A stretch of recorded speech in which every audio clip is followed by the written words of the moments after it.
Já, Tomáš, pozdávám se tobě, Martino, a přijímám tě za manželku.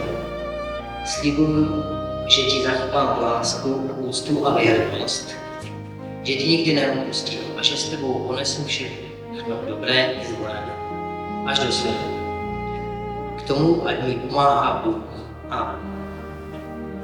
Ja, Martina, odovzdám sa tvoje Tomáši tě za manžela a slibuji, že ti zachovám lásku a vernost, že tě nikdy neopustím a že s tebou ponesu všechno dobré i zlé až do smrti.